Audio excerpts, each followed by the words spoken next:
Hi guys! So it's Amber here. And I'm Stab. And we're from Real Raw. So today we're going to talk about a topic that I'm sure a lot of you guys have heard of. You know, it's been buzzing about the place and I'm sure everybody must have their own 2 cents on this topic. Yes, it's a topic that everybody will know and everybody will want to say something about. Right, so that would be in the recent parliament session where Minister Delroy Chuck made some very interesting comments about the sexual harassment bill that they're currently in the process of trying to pass. And it was pretty Alarming. Yeah. Interesting.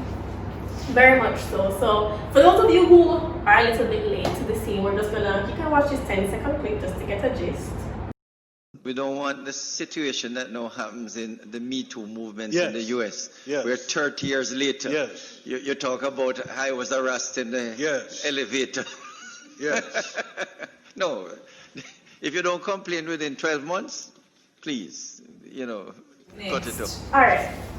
So And we're all caught up. you guys heard that chuckle, right? When he said that, we all heard it as if it was a joke.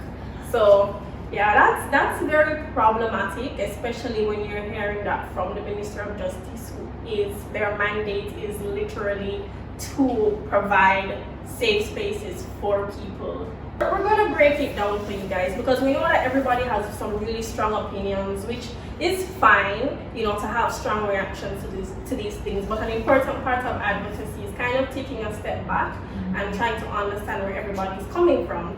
So yes, we all want to attack him, rightfully so, but he also did have a point in the fact that when these cases happen, it's really hard to be able to provide justice for the victim the longer that they wait. But the problem is not to shorten the time span. The problem is, why is it that these victims wait so long to report it? And that's because when they go to the police or when they go to whoever is in authority to report it, it's often brushed to the side or they're not respected for, their feelings. And then when you go and watch TV and see your minister basically laughing at it. And then, what's very interesting, the fact that you said authority a while ago, because let's take a step back before we even reach the Minister of Justice or the justice system. Let's go, like if you're a child and your authority is your parents and your guardian or your auntie, your uncle, and you go to them and they laugh after you and say, no, my brother not going to do this, no, my sister not going to do this. So the authority figure there is already not listening to you, thinking what you're saying is you're joking, not taking you seriously. So then that also kind of makes you not want to talk. To why would you even further leave them, go to the police, go to anything, Like, it's people often look at things such as women's rights only in a political landscape to say, oh, but there are these laws here, so why are people complaining? But these issues don't start from a legal place. It's because these issues exist in society why, they end up, being voiced in that space. But the reality is these things start from when we little bit and we'll go school. If we even say, a teacher talk to me funny or look at me where the parents are going to be like, no man, just behave in school. Why you always causing problems? Why you can't just get good grades? And then when you leave that now and even go to the justice system, it's still not there for you. It's still not preparing you or assisting you in any way, Exactly. shape, or form. And then that's the problem because for me, like, I take issues within the workplace very seriously, especially from my experience coming up as a young person. Even in my first job, my boss was a guy, and that was problematic for me in a number of ways because I did not find that was a culture that really actively considered women's voices or even women's relationships, because you have to understand that when it comes to sexual harassment, there are different things to consider, right? I don't know if you guys have watched the morning show. Did you watch that? You should watch that. That's a very good show because I liked the different nuances that they had in showing work relationships. Because let's be real, how much hours of our day do we spend at work? A lot. No. A lot more than we should. Exactly. All we need want people still call you about work. Like, that's the life most of us live. So it's not uncommon that maybe every now and again you might find somebody that you have an interest in, but the reality is there are protocols for this, not just in a legal sense, but company policies to say, hey, if you're gonna have certain relationships, there are certain guidelines that we need to follow, because you can have a bias towards people, and relationships go bad, they have negative effects. So these are just things that companies have to be conscious about, and a lot of people don't realize. They think that work is just a really strict place, that there are no emotions or feelings involved, but no, that we're all humans, right? And the reality is that men over the years have been in that position of power, and even in America, we see these people don't just have influence at work, they have influence in the police. You know, they can always just pay off a person to be like, oh, just drop this case, and it's not taken seriously. But you know, it's also very, and I think we're going to use this word a lot, sad. It's very sad that when you said that, you know, in your first job, you never really thought that was a place for women's voices. And I feel like that's what a lot of women think at work, at home, in their relationships.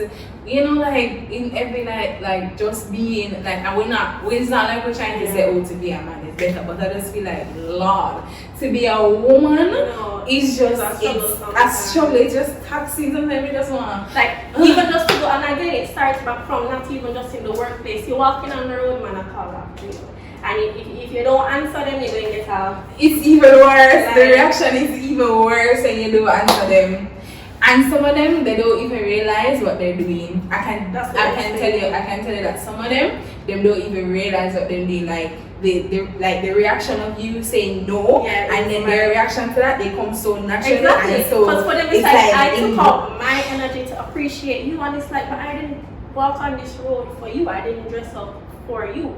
But you see, it's a double-sided thing, because honestly, there are some women out there that do like when they're catcalling. And it's also because they don't know that it's catcalling, and they don't know. So a lot of women are actually in these really uncomfortable positions. Like again, I've even been in some positions on certain jobs, and I'm like, I just don't feel like it's appropriate for people to make certain passes at me right now. Or what is generally happening is something that other people are accustomed to, but you're just like, it should not be happening. Exactly, that's the problem. Jamaica has normalized sexual harassment, or just the lack of understanding certain boundaries, because I've even been in situations where I'm speaking to clients. Nobody understands boundaries. Like, say you don't have a boyfriend, I'm like, we're here to work, right? Like, how that job is exactly. So it's just the normalization of these things, and the fact that men feel so comfortable to cross those boundaries, and then they get offended when we are just like, you know, I don't like that. And the most problematic argument for me is when men are like, women can't make up their mind. How one girl like when I'm soft to her and another girl doesn't. But that's the point. Not every woman is the same. Same as not every guy is the same. Same like how not every job is the same. Exactly. Same like how not every birthday party is the same.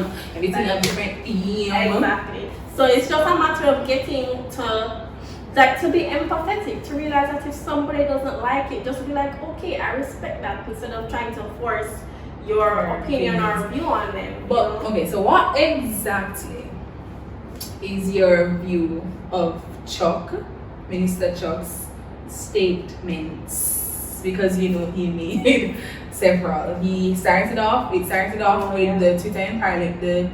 It started off on Twitter with the bigger in Parliament.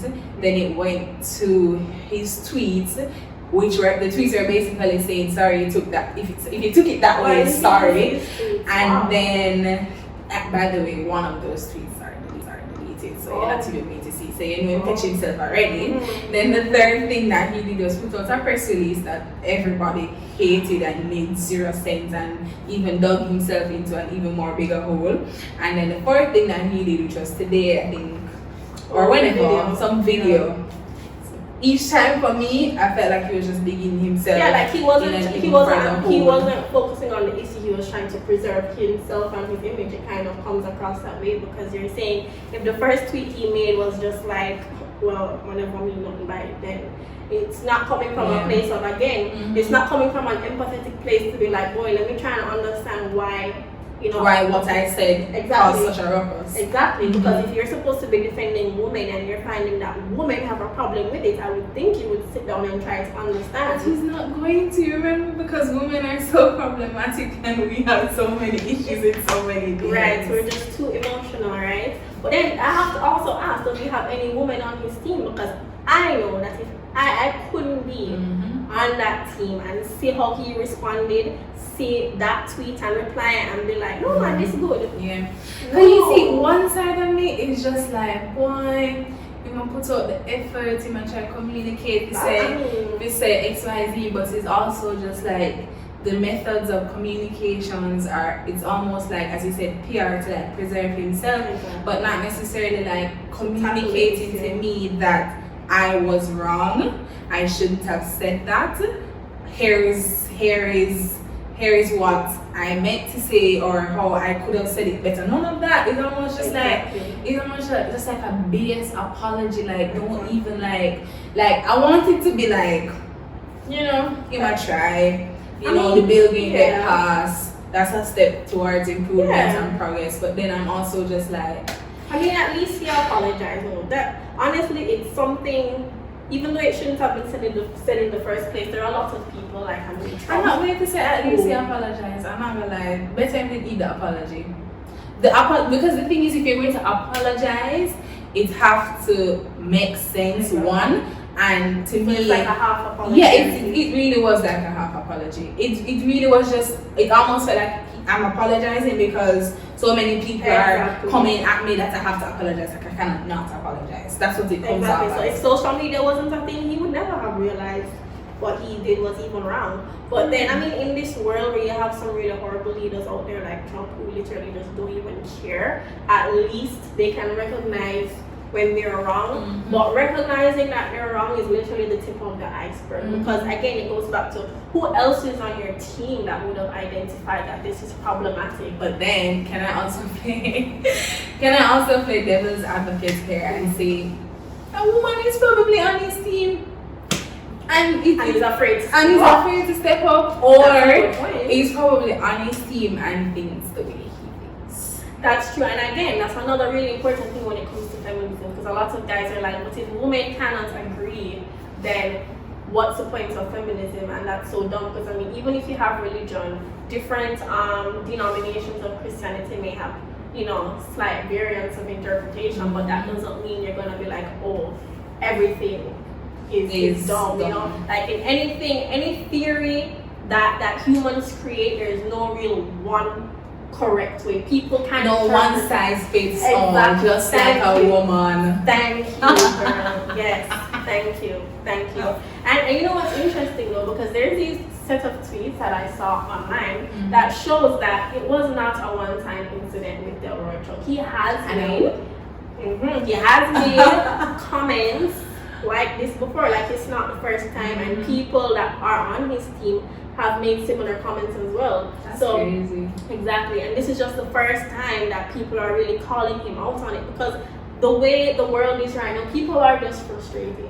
Like there is no excuse at this point in time for people to be ignorant to these things, because even as a person, even as a citizen, ignorance to the law is not even recognized. So you can't even say, oh, I didn't know that this was illegal. You will still be prosecuted for it. And in that same breath, politicians have to be held to that standard, because you are the person that should know. I love that statement. The politicians should be held to a certain standard. However, we're in Jamaica, so that's not gonna happen as much as we wish. And just like many other things that women go through, or even another man may go through, if the change are gonna happen in Jamaica, it's gonna take forever. If it happens, it's gonna take forever. Exactly. And that is also again the same use of the word sad reality. It's sad. It's like literally it can't. It's unfortunate. But the most important thing that I think the theme that it comes back to for me is always consent. Right, because whether it's in the workplace, in any other space, it comes back to consent. If somebody is uncomfortable, even if you're not sure, just ask, because a lot of and these if you ask and you hear no, exactly, then no means no. Exactly.